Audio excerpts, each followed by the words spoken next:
right? And here it's crazy because if you think about the Super Bowl, I don't know if y'all knew this, but at the Super Bowl halftime show, the artists that they select, they do not get paid. They literally do not get paid one single red cent. They get nothing. And think about this. These are artists that charge $100,000 for a show.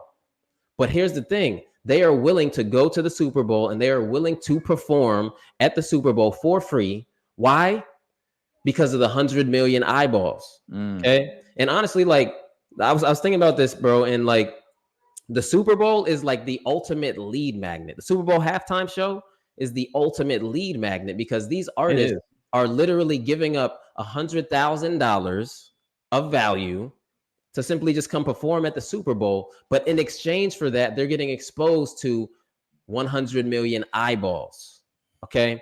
Now I want you to think about this. Okay. Because on the back end, it is absolutely crazy. Actually, last year, Rihanna performed at the Super Bowl. And she has Fenty Beauty, the makeup brand, the beauty brand.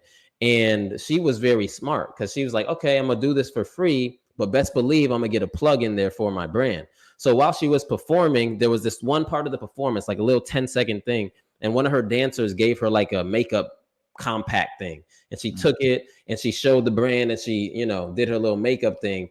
And just that alone, bro, plug. Just off of that alone, and I was reading this earlier, she gained $5.5 million in media value over the next 12 hours. Off of that, bro. Come on. If that ain't crazy, I don't know what is. But that's not it. Actually, let me share my screen because I have a stat. First graph I'm going to show you is actually when the Super Bowl decided to make the halftime show like a spectacle. And what they did was they actually invited Michael Jackson to perform at the Super Bowl. And at the time, this wasn't like a big thing. They had to like really like entice Michael to do it. This was 93. Now check this out. This is Michael Jackson's album sales right before the Super Bowl. He had the album Dangerous that was out. Okay. So this is his sales. 11K on January 24th. January 31st, 21K. February 7th, 29K. But right after the Super Bowl, he damn near doubled his album sales right after the Super Bowl.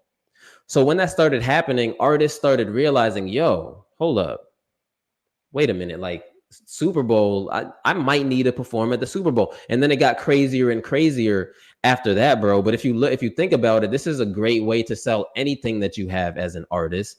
And artists realize that. So they're like, yo, pick me, please. I will perform for free because I see all the back end value in this. 1,000%. So now that brings us to this year's. So now Usher's performing this year. And I thought this was really interesting because Usher hasn't released an album in how many years? Bruh, a minute, dog. It's been a while, years, bro. I feel like. I was going to say a decade. I might be wrong, but it's been a while since I've heard Usher release an album.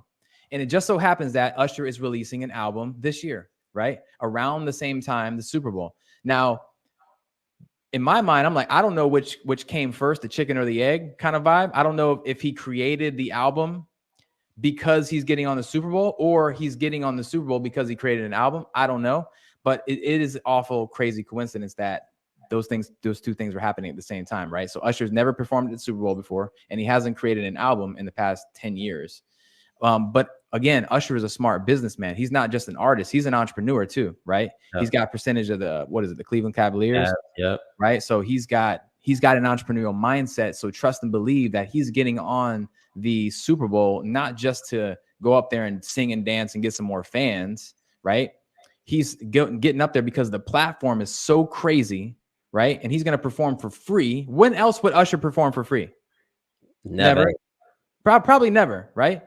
But he's going to perform for free because he knows what's going to happen on the back end. So again, we always say this to y'all, and we want you to really get ingrained by these three words. Success leaves clues. Pay attention, right? If an artist like Usher, who is at the top of his game, he's a legend. He doesn't need to perform, much less perform for free, but he's doing it because he understands that attention is the new currency. When you have attention, you can transfer that into any kind of currency that you want to.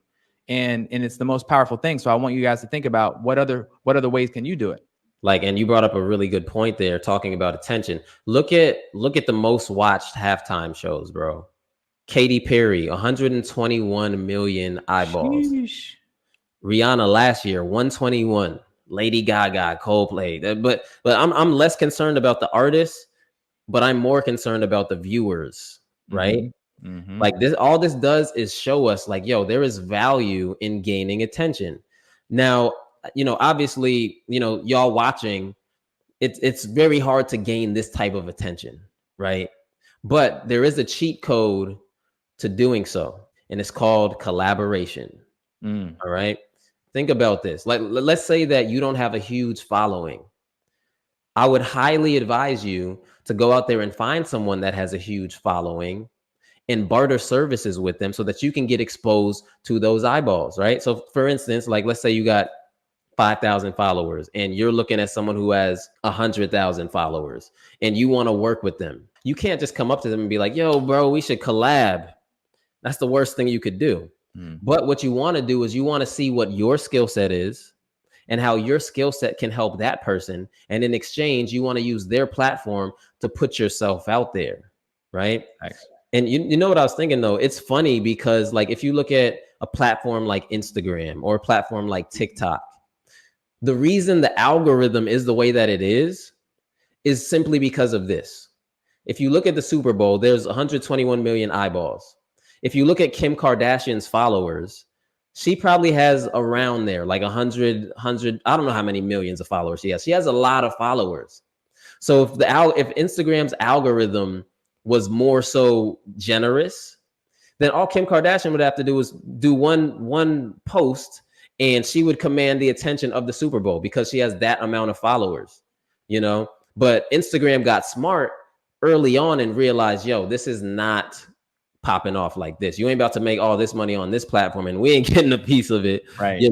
So they decided like, yo, let's create this algorithm. Let's start creating ads to get there. So ads is the second part. Collaboration and running ads. This will allow you to maximize the eyeballs you can get on your brand. If there's ever two things that allowed us to make the money that we make, it's those two things.